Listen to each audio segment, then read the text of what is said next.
ધંધામાં મંદી આવતા ચક્કાભાઈની દુકાન બંધ થઈ જાય છે। એક સમય એવો આવે છે કે તેમના ઘરમાં ખાવાના પણ ફાંફા પડવા લાગે છે। अरे बेटा मुन्ना, आओ बेटा मुन्ना, अरे जल्दी अंदर आओ बेटा, जल्दी अंदर आओ। ચક્કી બેન અચાનક ચક્કર ખાઈને પડી ગયા હોય છે। અરે પિતાજી, માને શું થયું? કેમ આમ સૂતી છે? अरे बेटा मुन्ना, શું ખબર શું થયું? આમ અચાનક ચક્કર ખાઈને પડી ગઈ। તો તારી માનું ધ્યાન રાખ, હું ડૉક્ટર સાહેબને લઈને આવું છું। ચક્કાભાઈ ડૉક્ટરને લેવા જાય છે। અરે માં, તું ચિંતા ના કર, તને કંઈ નથી થયું, તું હમણાં જ ઠીક થઈ જઈશ। ચક્કાભાઈ ડૉક્ટરને બોલાવીને આવે છે। ડૉક્ટર તપાસ કરે છે। ચકાભાઈ, આમ તો ચિંતા કરે જેવું કંઈ નથી। ખાવાનું ઓછું મળવાના કારણે શરીરમાં અશક્તિ આવી ગઈ છે। હવે એક કામ કરો, તેમને દૂધ અને સફરજન આપજો, જેનાથી એ જલ્દી ઠીક થઈ જશે। આમ કહી ડૉક્ટર ત્યાંથી જાય છે। ચક્કાભાઈ પાસે એક પણ રૂપિયો હોતો નથી। આ સફરજન અને દૂધ ક્યાંથી લાવવા એ વિચારતો હોય છે। અરે પિતાજી, માં, હવે હું જ કંઈક કરું છું। હું કામ શોધવા માટે બહાર જઈ રહ્યો છું। અરે બેટા, પણ તું ક્યાં જઈશ? અરે પિતાજી, તમે ચિંતા ના કરો, હું કંઈક કરું છું।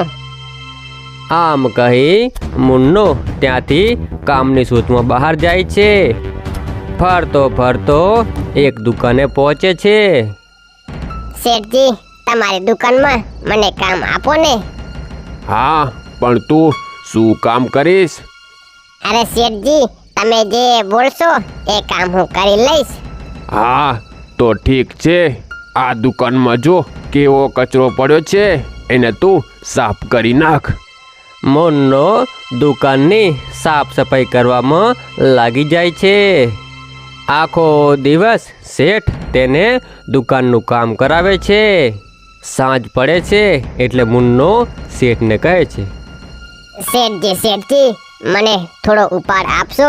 મારે પૈસાની ખૂબ જરૂર છે। અરે, હજી તો આજે કામે આવ્યો છે અને આજે પૈસા જોઈએ છે? અરે શેઠજી, મારી માં ઘરે ખૂબ બીમાર છે, એના માટે દૂધ અને સફરજન લઈ જવું છે શેઠજી। મારે પૈસાની જરૂર છે, એટલે કહું છું, મને પૈસા આપો। શેઠજીને તેની વાત સાચી લાગે છે। એ તેને થોડા પૈસા આપે છે। સાંભળ, કાલે સવારે વહેલો આવી જજે। હોળી ધૂળેટીનો સમય નજદીક આવી ગયો છે, એટલે ફૂલ ગરાગી રહેશે। કાલે સવારે વહેલો આવી જજે હો, જા। મુન્નો સફરજન અને દૂધ લઈને ઘેર આવે છે। લે માં, આ સફરજન અને દૂધ ખાઈ લે। અરે બેટા, પણ આ બધું તું ક્યાંથી લાવ્યો અને આખો દિવસ ક્યાં હતો? અરે પિતાજી, હું એક શેઠજીની દુકાનમાં નોકરીએ રહ્યો છું। તેમની પાસેથી પૈસા લઈને હું આ લાવ્યો છું, અને હવેથી હું એ દુકાનમાં કામ કરવા જઈશ। બીજા દિવસે સવારમાં મુન્નો દુકાને ચાલ્યો જાય છે। દુકાનમાં તેને અચાનક અવાજ આવે છે, અરે ચોર, ચોર, મારું પાકીટ લઈને ભાગી ગયો। અરે ચોર, કોઈ પકડો। ચોર ચોરી કરીને ભાગી રહ્યો હોય છે।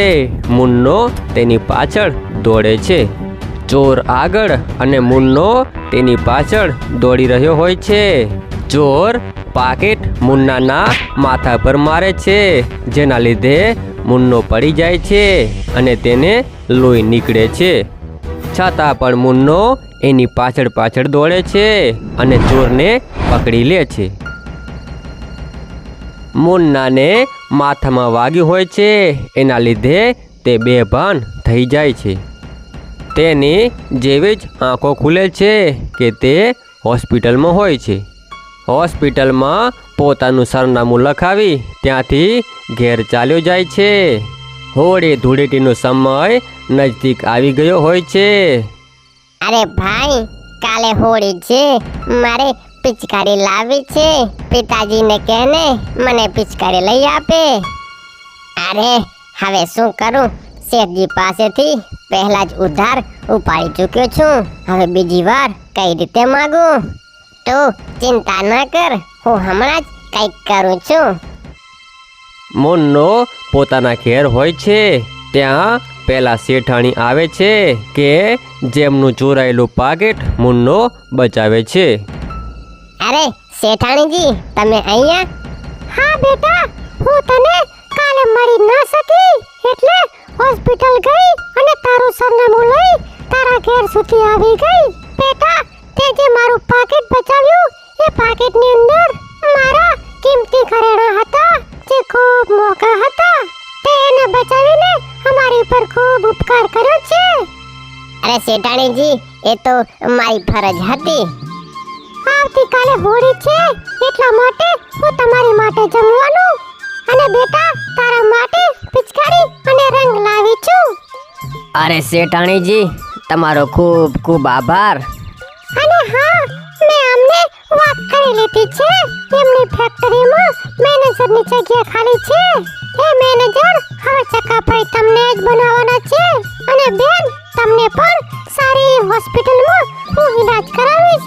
અને બેટા મુન્ના, તારે હવે તે દુકાનમાં કામ કરવાની જરૂર નથી. તમે બંને ભાઈ બહેન હવેથી સ્કૂલે ભણવા જશો.